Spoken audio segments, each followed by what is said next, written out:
Kita tahu 53 kementerian ini adalah jumlah yang relatif bertumbuh banyak jika dibandingkan 20 tahun terakhir.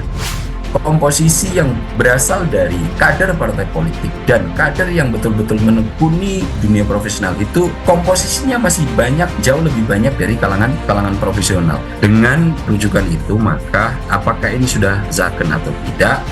Nah, dari komposisi ini cukup menarik Mas Andi, karena ternyata dari 8 parpol berkursi di parlemen hanya PDI Perjuangan dan Partai Nasdem yang tidak kemudian namanya secara definitif resmi merepresentasikan dua parpol tersebut yang masuk kabinet.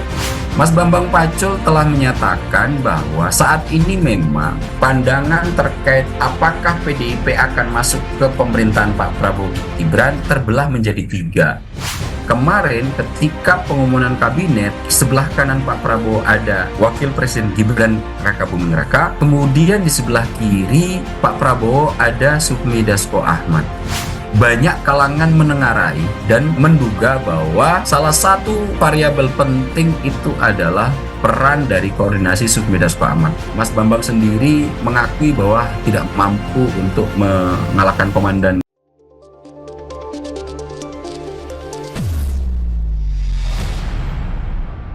Pemirsa, Presiden Prabowo Subianto sudah mengumumkan susunan komposisi kabinet mulai dari jajaran para menteri, kemudian para wakil menteri dan juga kepala badan atau lembaga. Ini sudah diumumkan di hari setelah pelantikan dari Presiden Prabowo Subianto bersama dengan Wapres Gibran Rakabuming Raka. Lantas apakah komposisi ini sudah bisa disebut dengan komposisi zaken? Untuk membahasnya kita sudah bersama dengan Direktur Eksekutif Skala Survei Indonesia, Bang Abdul Hakim MS. Bang Aap, selamat malam. Selamat malam Mas Andi, apa kabar? Bang Aap, ini kalau melihat komposisi kabinet dari Prabowo dan Gibran ini, apakah sudah zaken atau belum Bang? Ya, sebelum jauh untuk kita menyimpulkan bahwa kabinet Pak Prabowo Gibran ini zaken atau tidak, terlebih dahulu ada baiknya kita harus mengetahui dulu zaken itu apa. Ya. Zaken itu adalah bahasa yang diserap dari bahasa Belanda yang artinya sebetulnya zaken itu urusan gitu. Namun kemudian ini diartikan secara lebih luas bahwa kabinet yang zaken artinya sosok-sosok nanti yang akan ditunjuk untuk mengisi pos-pos penting dalam kelembagaan negara, urusan-urusan tertentu harus dikelola dan diberikan kepada sosok-sosok yang pas, yang memiliki kompetensi, keahlian, serta pengalaman untuk bisa mengerjakannya secara baik. Nah, zaken kabinet ini kemudian dalam literasi kita, pembahasan peta politik kita diartikan sebagai kabinet yang akan banyak diberikan porsinya kepada sosok-sosok profesional yang memang memiliki kompetensi di bidangnya masing-masing. Nah, dengan rujukan itu, maka pertanyaan Mas Andi tadi, apakah ini sudah zaken atau tidak? Sebetulnya untuk bisa mengatakan sebuah kabinet itu zaken atau tidak, biasanya kita cenderung terdikotomi bahwa kalau perwakilan kekuatan politik tertentu itu maka bukan zaken. Padahal sejatinya di dunia modern sosok-sosok politisi itu adalah sosok-sosok yang sejatinya dalam dunia profesional, dalam dunia kompetensi yang mereka geluti itu cukup mumpuni. Akan tetapi kalau kita masih mengikuti dengan definisi dikotomi itu, kita mencoba untuk mengurai susunan komposisi kabinet, meskipun agak cukup bias kalau kemudian kita klasterkan bahwa mereka yang berasal dari partai politik atau mereka yang berstatus sebagai politisi ini bukan profesional. Itu juga harus kita pertimbangkan secara lebih jauh lagi. Namun kalau kita mengikuti porsi pola pemikiran bahwa zaken itu adalah memisahkan antara politisi dan profesional, maka coba kita kutip komposisi dan kita telah komposisi yang sudah diumumkan di kabinet Pak Prabowo kemarin. Kita tahu Pak Prabowo sudah mengumumkan 53 lembaga. Kalau kemudian kita lihat dari struktur definisi dan pemisahan antara sosok-sosok yang mengisi kepala lembaga dan kementerian itu dari unsur profesional dan politisi, maka kita bisa mendapat komposisi, kita bisa menukil data yang telah dilontarkan oleh Kumparan. Misalnya saya melihat bahwa kalangan yang mengisi kementerian dan lembaga yang berasal dari kader partai politik jumlahnya ada 22 orang. Kalau kita presentasi dari 53 berarti itu sekitar 42%. Kemudian sisanya jika itu kemudian diklasterkan untuk kategori profesional maka jumlahnya 58%. Nah, data Kumparan ini kemudian menelaah lebih jauh bahwa jika dihitung hanya berdasarkan persennya, karena dari 53 lembaga itu terdiri atas 109 orang yang duduk sebagai kepala lembaga atau menteri dan juga wakil menteri. Kalau komposisinya kemudian Kumparan urai dengan kategori antara profesional dan kader parpol, itu komposisinya jauh lebih baik begitu. Bahwa yang kader parpol atau berstatus politisi jumlahnya 42 orang, 39%. Kemudian dari kalangan profesional, jika kategorinya begitu, ada sekitar 67 orang atau 61%. Dengan komposisi ini tentu Zaken dalam definisi bahwa lembaga, kementerian, dan juga badan yang harus dikelola oleh mereka-mereka yang mumpuni dalam bidangnya termasuk sudah kategori Zaken. Karena Zaken itu jika komposisi kabinet isi lebih dari sekitar 60% sudah bisa dikategorikan sebagai Zaken. Nah, ini kalau kita melihat komposisinya memang apakah ini Zaken, jika pakai definisi itu bisa kita kategorikan Zaken.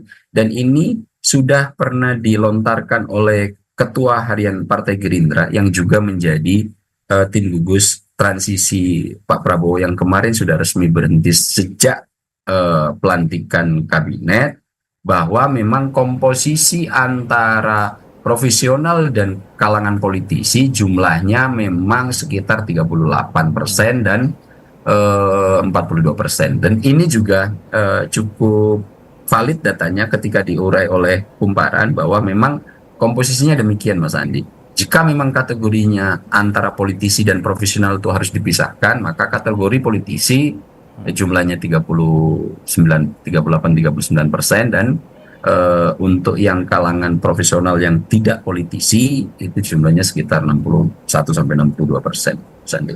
Baik Bang Aap, ini kalau kita melihat dari komposisi ini kan bisa dibilang cukup besar ya Bang Aap ya. Ini ada 100 lebih tokoh yang menjabat di Kementerian Prabowo Gibran seperti itu ya. Ini kan juga menuai banyak pro dan kontra Bang Aap. Kalau Bang Aap sendiri menilai sebenarnya ini sebuah kebutuhan bagi pemerintahan Prabowo Gibran ke depannya dengan asta citanya yang banyak, kemudian programnya yang banyak seperti itu. Apakah ini langkah yang tepat menambah jumlah pos kementerian Bang Aap?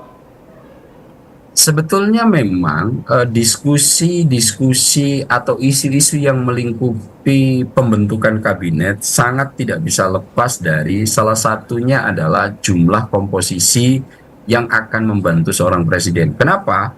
Karena ada beberapa pendekatan penting terkait berapa sih idealnya jumlah komposisi pembantu-pembantu presiden. Sebetulnya tidak ada rujukan khusus. Ini semua sangat tergantung dengan pendekatan yang akan dipilih oleh presiden terpilih.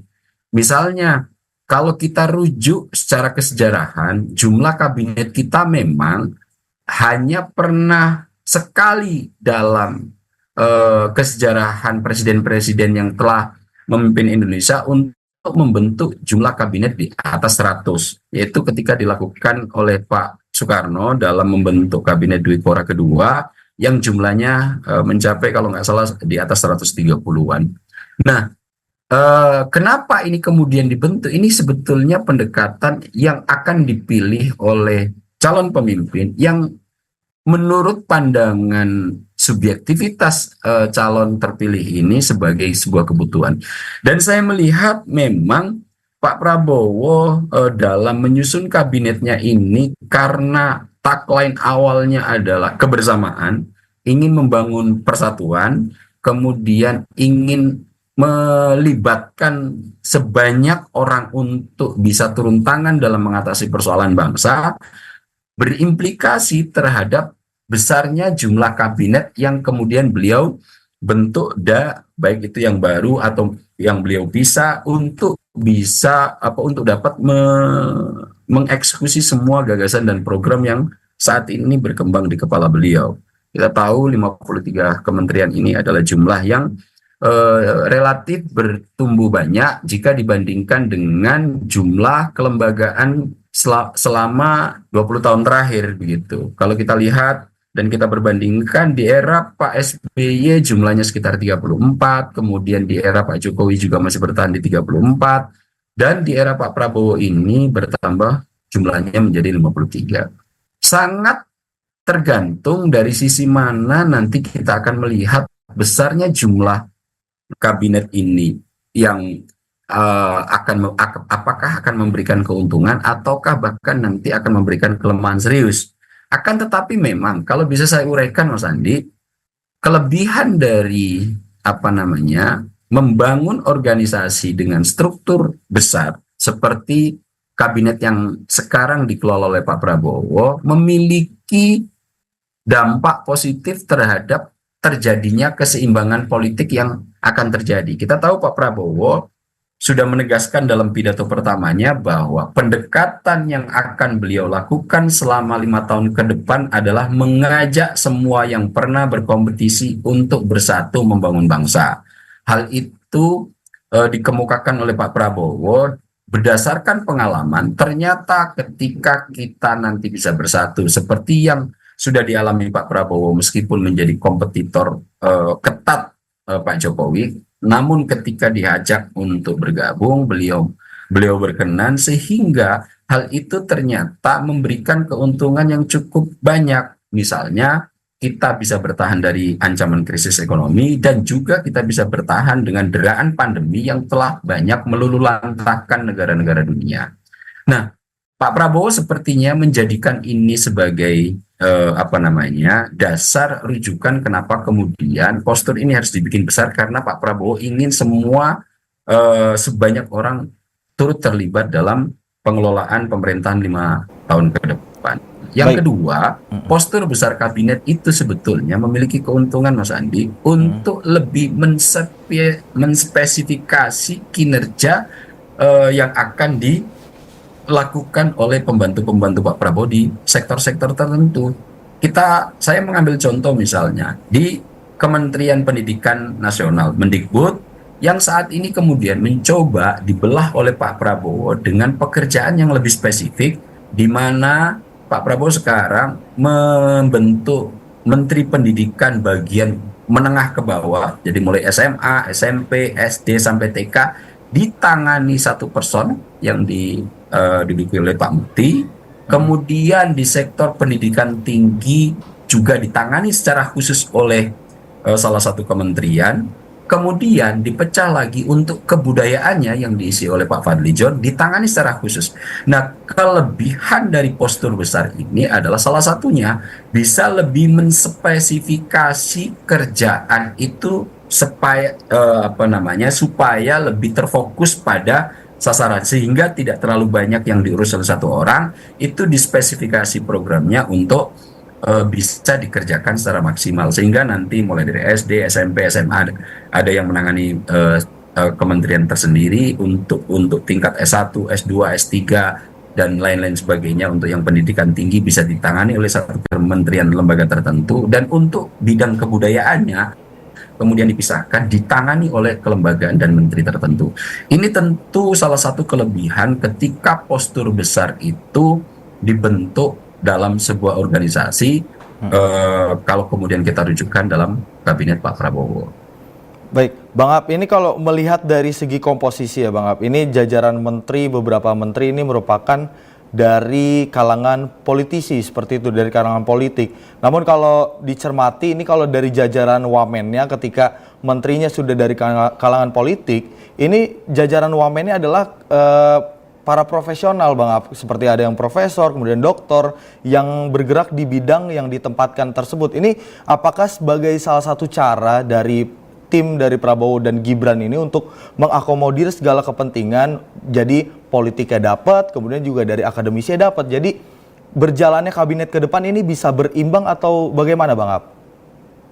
Ya, inilah yang saya lihat bahwa tadi seperti kita diskusikan di awal, komposisi profesional ternyata jauh lebih mendominasi jika dikotominya adalah politisi itu tidak kita kategorikan sebagai profesional. Jadi, padahal sejatinya Mas Andi, politisi juga banyak yang memiliki keahlian mumpuni di bidang yang saat ini dipegang. Akan tetapi jika kita tetap pada definisi yang awal, maka sebetulnya komposisi yang ada sekarang ternyata profesional juga menjadi yang paling mengemuka di jajaran kabinet Pak Prabowo. Sektor-sektor tertentu tetap di bawah dipertahankan ditangani oleh yang sangat kompeten, misalnya untuk ngurusi fiskal, Menteri Keuangan misalnya masih diserahkan oleh kepada Bu Sri Mulyani.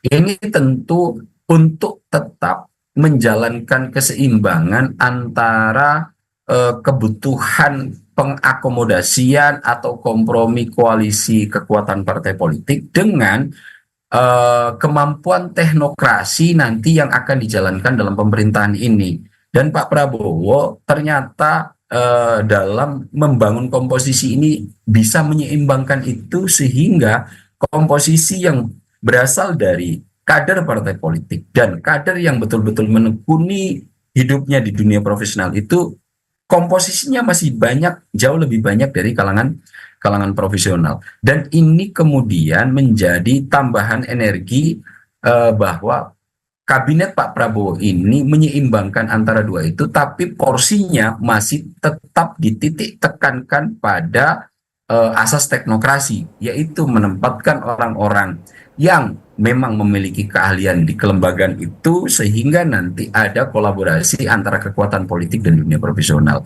Dan komposisinya sejauh ini bahkan satu menteri bisa dibantu oleh 1, 2, atau 3 wamen yang memang komposisinya agak cukup berbeda-beda. Ya. Ini tentu menjadi langkah baik dalam upaya sekalian untuk mengakomodasi kekuatan politik dalam rangka menciptakan stabilitas nasional, tapi pun dalam waktu bersamaan komposisi berjalannya kinerja kabinet ini jadi sangat memadai dan mumpuni. Tentu pilihan-pilihan ini yang menurut hemat saya sekarang sedang dipikirkan oleh Pak Prabowo agar kepentingan untuk akomodasi kekuatan politik tidak terlalu mengemuka sehingga ada kesan bagi-bagi jabatan, namun itu dikombinasikan dengan kemampuan teknokrasi yang memadai dari sosok-sosok yang sekarang dimasukkan dalam kabinet. Baik, kalau Bang Ab sendiri menilainya kabinet merah putih ini sebenarnya diartikannya sebagai apa Bang Ab? Ya, ini adalah nama kabinet yang menurut Pak Prabowo sudah disetujui oleh parpol-parpol yang berkoalisi. Merah putih adalah simbol patriotik yang kecintaan terhadap negara tidak bisa tergantikan dengan kecintaan terhadap yang lainnya. Pak Prabowo kita tahu background-nya adalah militer, patriotisme cukup melekat erat pada beliau. Kultur-kultur ini menjadi pengaruh besar terhadap apapun yang saat ini dipilih oleh Pak Prabowo. Dan Merah Putih ingin menunjukkan bahwa Pak Prabowo adalah patriotis sejati, tidak pernah menyerah untuk melakukan pembangunan terhadap negara. Saya melihat penamaan ini memang menjadi ciri khas Pak Prabowo. Dulu ketika 2 kali pernah berkompetisi dengan Pak Jokowi juga, koalisi yang beliau namakan dalam parpol-parpol yang akan mengusung beliau adalah koalisi Merah Putih. Pada tahun 2014 beliau memakai nama itu, dan sekarang ketika Merah Putih ini ketika Pak Prabowo terpilih, ternyata pilihan untuk menamai kabinet yang akan membantu beliau selama 5 tahun ke depan juga nama serupa, yaitu Merah Putih, yang sebetulnya Pak Prabowo ini ingin menunjukkan kecintaan sangat luar biasa terhadap Indonesia. Background dan karakter latar belakang militer menjadi pengaruh besar tentang Pak Prabowo dalam memilih diksi dan tagline terhadap apa-apa yang melingkupi beliau. Dan Merah Putih ini saya menelaah memang karena Merah Putih adalah simbol Indonesia, bendera yang menjadi sakralisasi nilai-nilai yang ada di Indonesia selain Pancasila, sehingga Pak Prabowo sepertinya mendiskusikan untuk bisa disetujui oleh partai-partai koalisi agar berkenan memakai nama ini kembali sebagai upaya untuk menunjukkan cinta kepada negara Indonesia, Mas Andi. Ini kalau melihat dari struktur kabinet yang kemarin sudah dilantik, sejak kemarin sudah dilantik oleh Presiden Prabowo Subianto, apakah kalau Bang Aap melihat dari segi strukturalnya ini akomodasi untuk partai politik sudah berjalan dengan baik atau belum, Bang Aap? Ya, saya lagi-lagi belum melakukan penelitian khusus, Mas Andi, untuk menjawab hal ini. Akan tetapi saya akan coba menukil hasil penelitian yang sudah dilakukan oleh Kumparan. Secara komposisi, memang kalau seperti definisi yang telah kita diskusikan di awal tadi, kalangan kader partai politik dalam komposisi susunan kabinet Pak Prabowo ini 38%, hampir 39% itu dari kalangan kader partai politik atau bisa kita kategorikan sebagai politisi, akademisi ada 10%, kemudian perwakilan ormas yang ormas Islam dalam hal ini NU dan Muhammadiyah itu ada sekitar 6%, kemudian birokrat ada 9%, TNI Polri 11%, yang berlatar belakang TNI dan Polri ada 11%, kemudian dari kalangan pengusaha ada 10%, kemudian dari latar belakang lain-lain seperti relawan, pegiat HAM, jurnalis, termasuk ada surveyor di sana, ada bankir di sana sekitar 14%-an, 14 sampai 15%-an. Dari komposisi ini saya melihat memang pewadahan terhadap segala unsur yang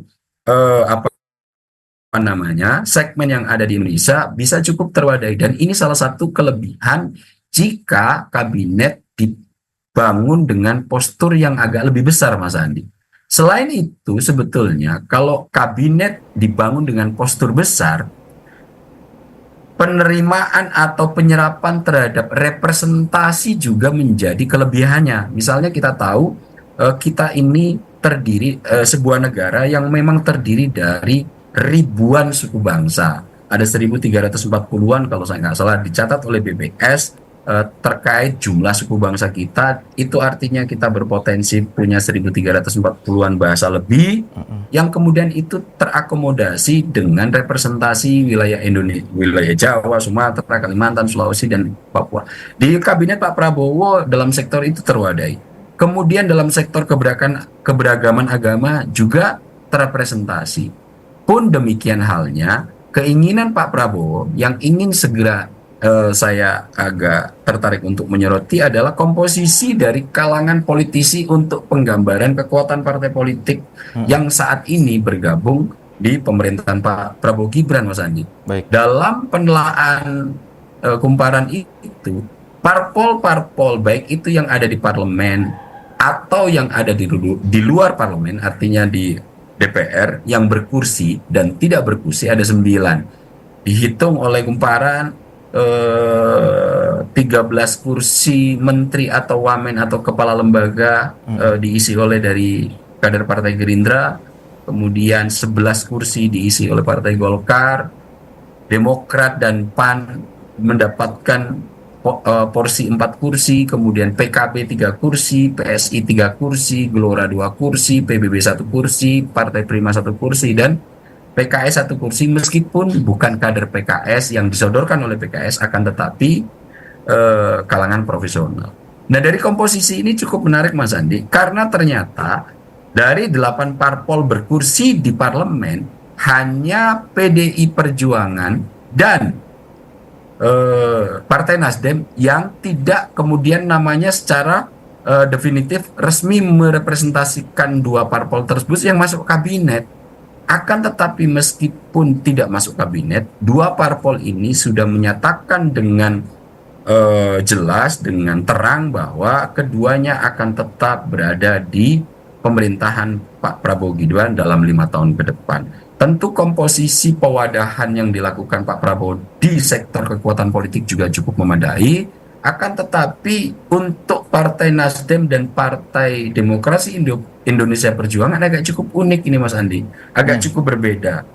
PDIP meskipun ada sosok-sosok yang dipandang menjadi representasi PDIP, akan tetapi tidak kemudian dikonfirmasi sebagai perwakilan dari PDIP, yaitu Pak Budi Gunawan. Kalau untuk Nasdem sudah sangat jelas bahwa Pak Surya Paloh dan jajaran teras Partai Nasdem menyatakan ada di belakang pemerintahan Pak Prabowo Gibran, akan tetapi tidak kemudian sertai dengan pengiriman nama yang akan membantu secara formal di kabinet, Mas Andi. Ya, Bang Ap, ini kalau mencermati tadi menyinggung soal posisi dari PD Perjuangan dan juga Nasdem. Kalau Partai Nasdem sudah jelas terang-terangan bahwa tidak memberikan nama menyodorkan kabinet kepada Presiden Prabowo Subianto. Kalau dari PD Perjuangan ini, kalau berdasarkan penglihatan dari pemberitaan saat ini seperti ada dualisme dalam PD Perjuangan. Kalau kita bisa melihat dari DPP, Dewan Pimpinan Pusat dari PD Perjuangan ini juga sama sekali tidak memberikan statement. Tapi kalau kita melihat dari pernyataan Ketua DPR yang juga kader dari PD Perjuangan, Puan Maharani, ini secara terang-terangan menyatakan bahwa fraksi PD Perjuangan yang ada di parlemen akan membackup pemerintahan dari Prabowo Subianto. Ini kalau mencermatinya posisi PDIP saat ini bagaimana, Bang Ap?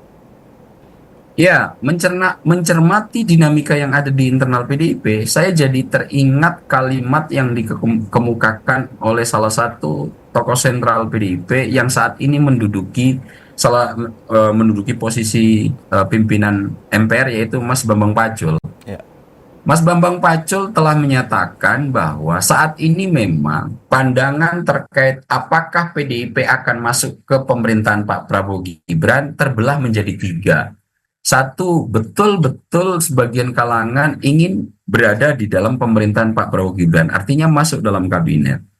Kelompok yang kedua berpandangan, oke, kita boleh masuk, tapi kita tunggu lihat perkembangan situasi dan kondisi. Dan kelompok yang ketiga adalah mereka yang betul-betul menginginkan PDIP bisa menjadi partai politik yang betul-betul punya garis pemisah tegas antara pemerintah dan PDIP. Nah, saya melihat Bu Megawati berdiri dari tiga kelompok ini saat ini mencerminkan memang apa yang dikemukakan oleh Mas Bambang ini betul, Mas Andi. Kita lihat saat ini dengan hadirnya Pak BG itu bisa menjadi rujukan analisis. Pak BG kita tahu dalam konteks kedekatan sudah tidak perlu kita ragukan bahwa beliau ini adalah sosok yang begitu punya hubungan erat dengan PDIP dan Bu Megawati. Misalnya saya kasih contoh indikator pertama, Pak BG adalah mantan ajudan pribadi Pak Bu Megawati. Nomor dua, putra beliau, Mas Herviano itu pernah menjadi Ketua Umum Banteng Muda Indonesia dan saat ini diberikan kepercayaan untuk menjadi bendahara fraksi PDI Perjuangan di DPR. Artinya memang hubungan lekat antara Pak BG dengan PDIP itu sudah menjadi rahasia umum.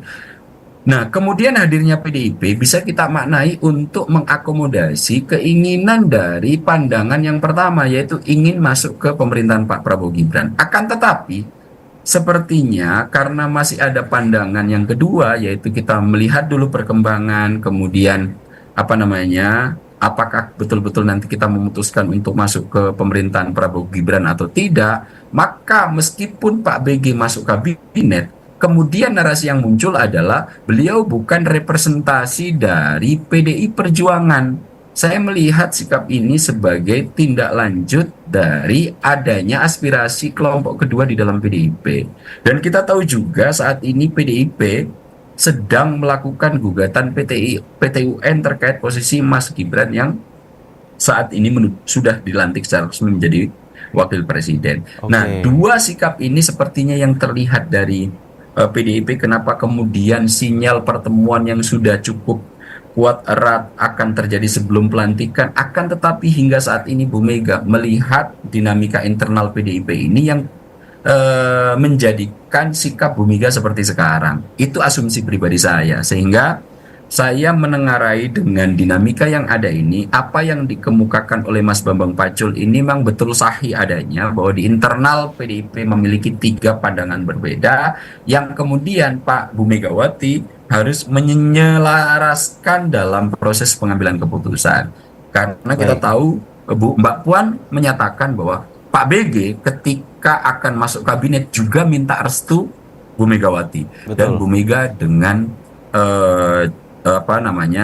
menurut Mbak Puan sudah merestui Pak BG untuk kemudian berkiprah di pemerintahan Pak Prabowo Gibran. Baik, Dan Bang ini Ab. nanti tentu akan menjadi penyambung komunikasi baik antara Bu Mega dan Pak Prabowo. Bang Ab, tadi kalau Bang Ab sempat menyinggung soal Budi Gunawan yang sempat meminta restu dari Ketua Umum PDI Perjuangan, kemudian di dalam internal PDI Perjuangan terbagi 3, karena salah satunya ada yang melihat situasi dan kondisinya seperti apa ke depannya. Dan tadi Bang Ab juga sempat menyebut soal PT UN seperti itu, yang menggugat soal Wapres Gibran Rakabuming Raka. Namun kalau berdasarkan pengamatan sampai dengan saat ini Bang Ab, apakah komunikasi intens ini bisa diartikan masih terjadi karena bergabungnya Budi Gunawan ke dalam kabinet, atau sebenarnya ini tinggal hanya menunggu waktu saja Bang Ab? Saya yakin dengan adanya dinamika internal PDIP yang demikian, Bu Mega agak cukup hati-hati dalam mengambil keputusan. Oke. Akan tetapi, meskipun secara definitif Mbak Puan memberikan jaminan bahwa 110 anggota PDIP di parlemen akan berada di belakang Pak Prabowo Gibran, tapi dalam perkembangan dinamika apapun masih bisa terus terjadi.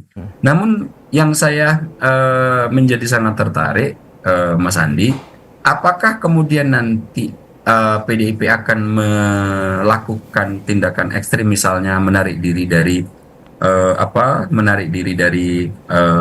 dukungan terhadap Pak Prabowo, sebagaimana telah kita prediksi waktu itu, Mas Andi. Saya yakin bahwa PDIP meskipun nanti akan bergabung dengan pemerintahan Pak Prabowo Gibran, maka PDIP kita yakini masih akan terus melakukan kritik secara proporsional.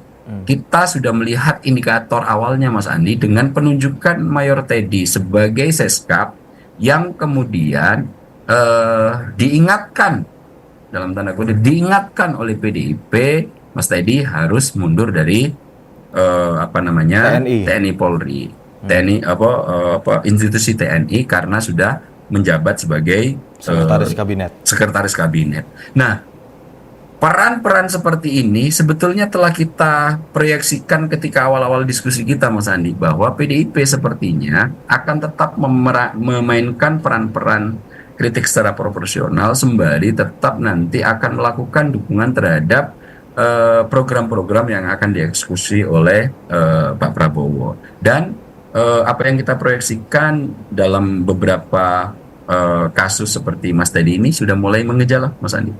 Baik, Bang Ab, ini kalau terkait dengan peran dari Mayor Teddy yang kemarin baru dilantik menjadi sekretaris kabinet, ini menuai banyak pro dan kontra karena memang seperti kita ketahui, Mayor Teddy sampai dengan saat ini masih menjabat di instansinya, yaitu di TNI. Kalau tanggapan Bang Ab melihatnya bagaimana, Bang? Ya, penunjukan Mas Teddy atau Mayor Teddy ini sebagai sekretaris kabinet, ini agak kemudian diikuti dengan diskursus menarik di media massa maupun media sosial.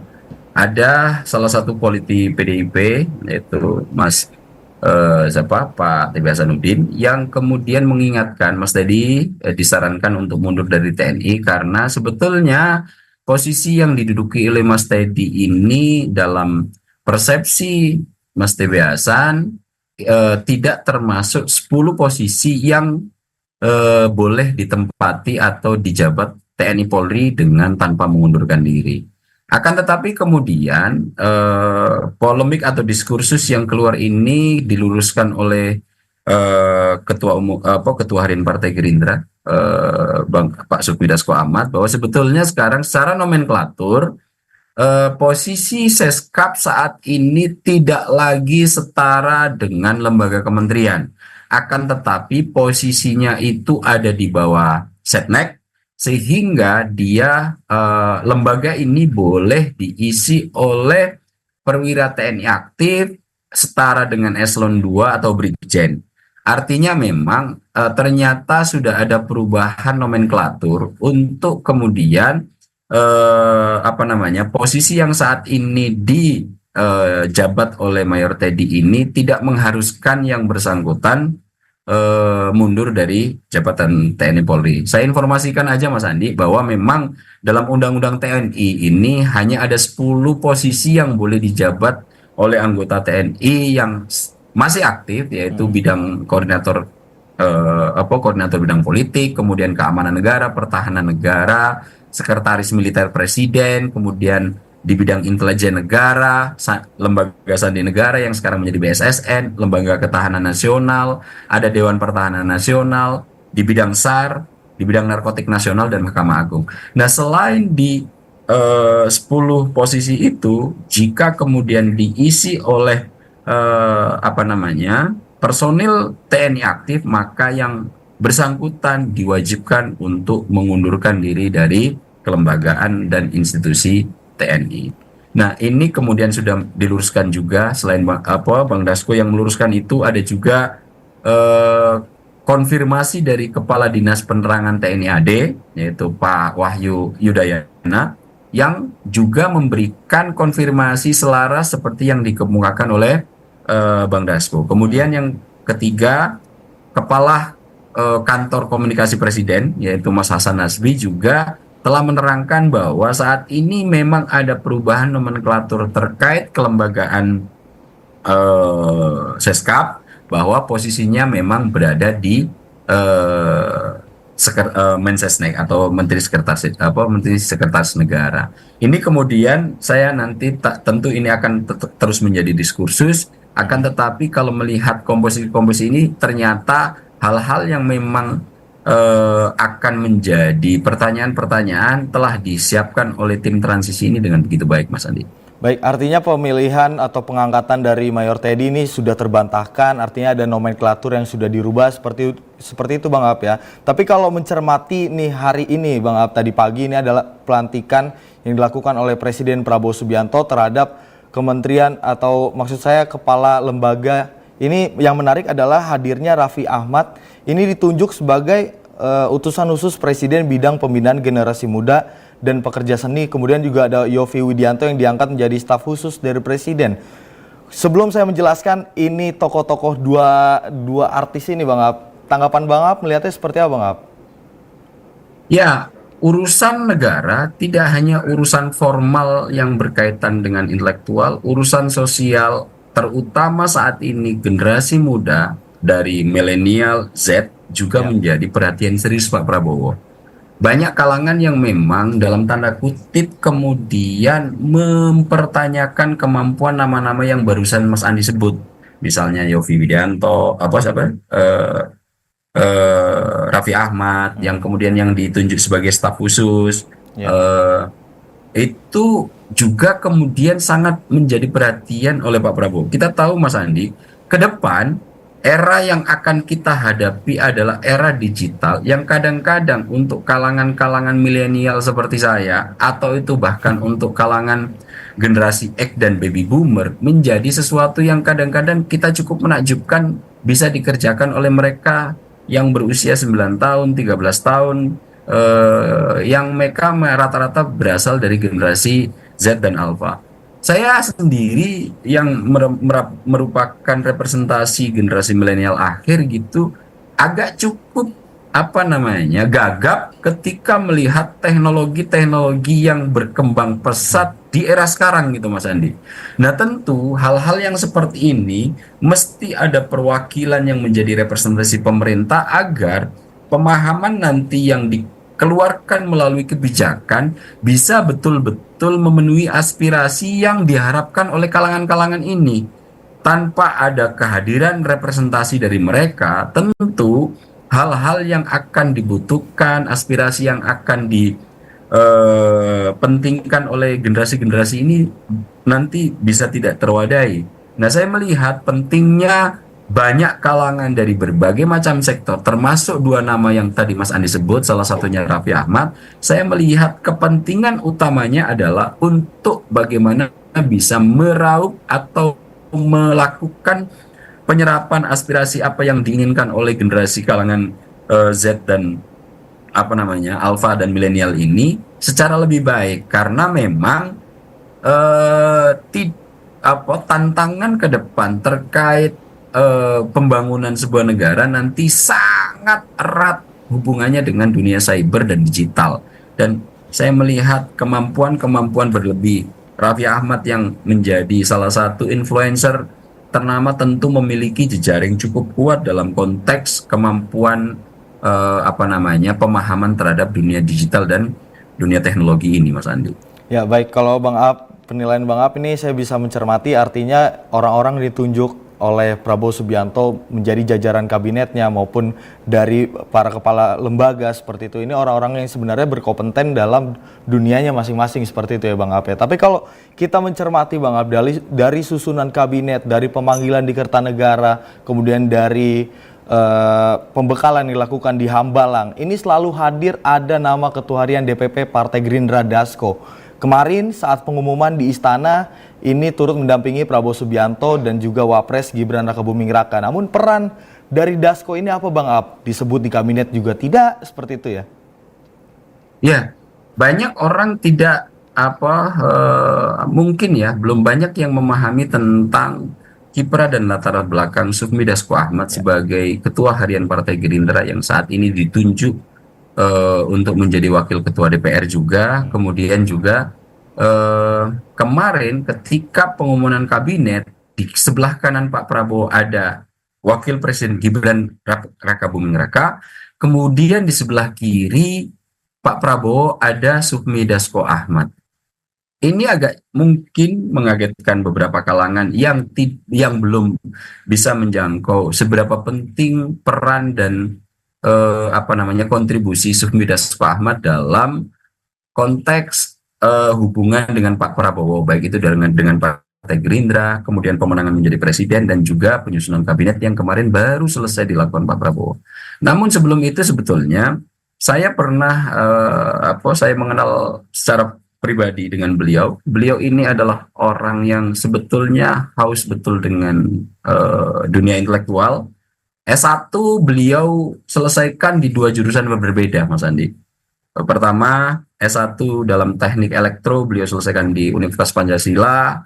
Kemudian beliau mencoba, Bang Dasko ini mencoba untuk mencari sumber keilmuan lain-lain di bidang hukum di Universitas Jakarta. S2 ditempuh di Universitas Islam Jakarta. Kemudian gelar doktoralnya, disertasinya diselesaikan di Universitas Islam Bandung. Dan kemudian pada beberapa tahun yang lalu beliau ditetapkan sebagai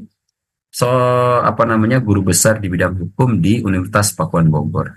Nah, terkait relasi dengan Pak Prabowo, Sufmi Dasko Ahmad ini sejak pendirian pertama kali Partai Gerindra memang memiliki peran yang cukup signifikan.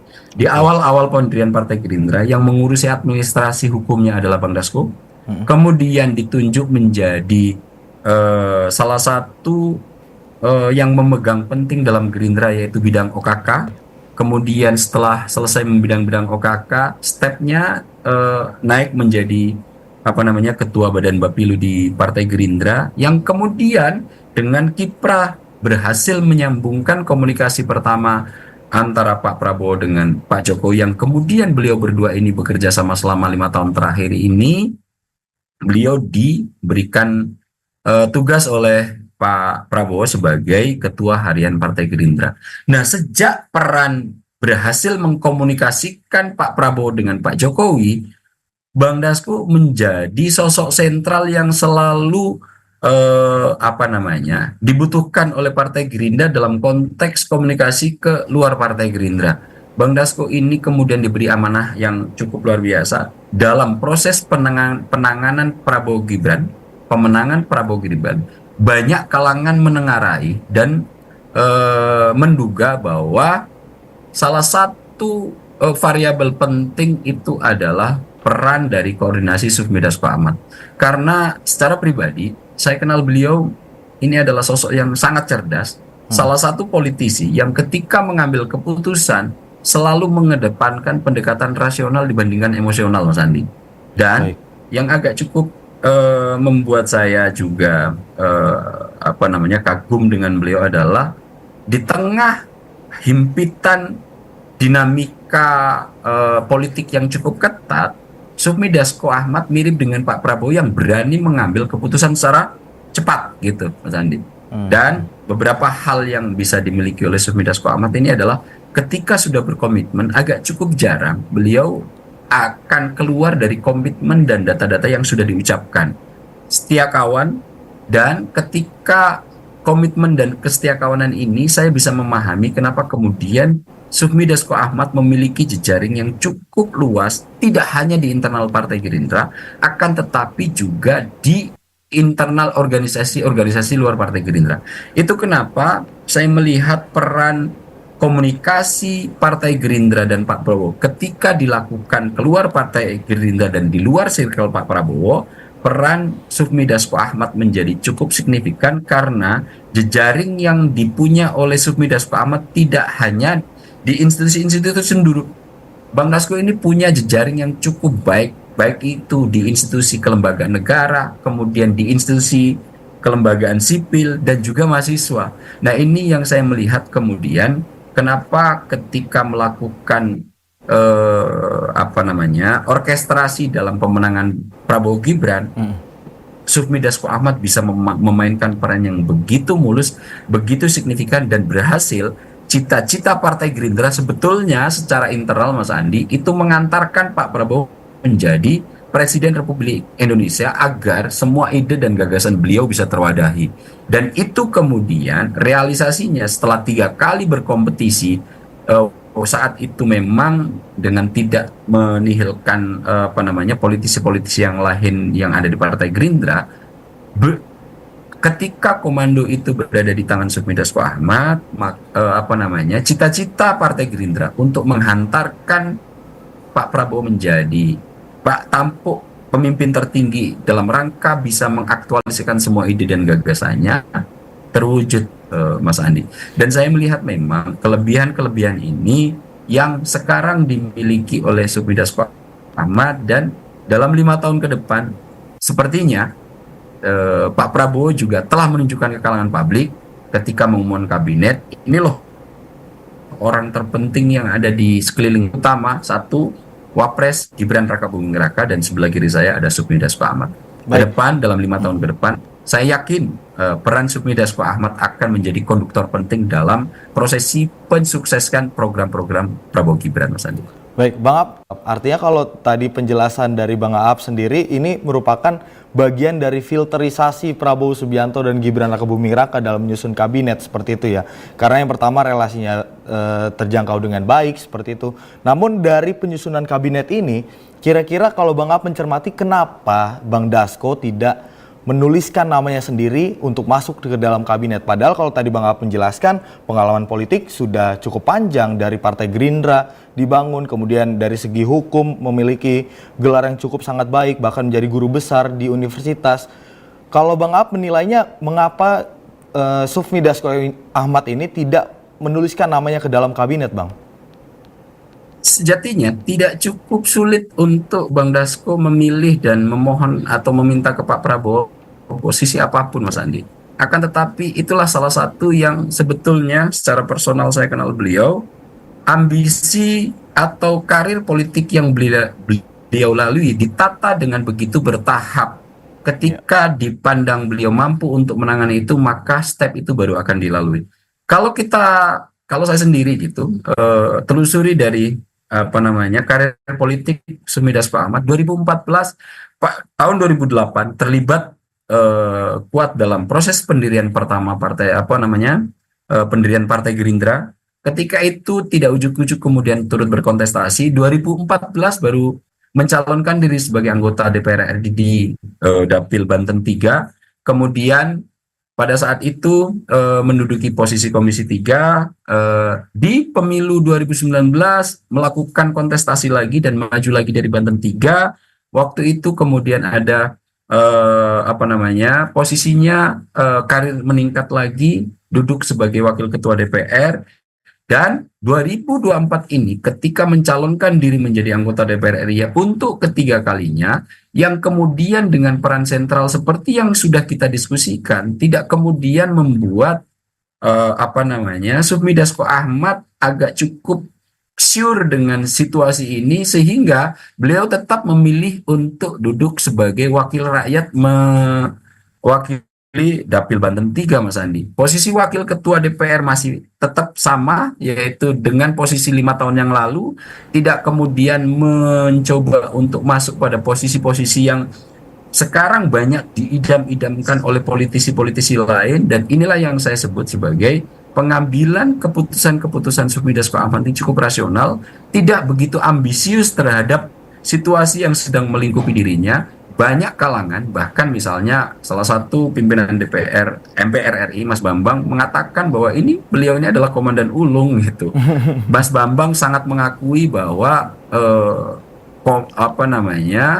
orkestrasi atau penanganan yang dilakukan oleh Sufmi Dasko Ahmad dalam mengelola pemenangan Prabowo Gibran cukup rigid, sistematis, dan mumpuni, sehingga Mas Bambang sendiri mengakui bahwa tidak mampu untuk mengalahkan komandan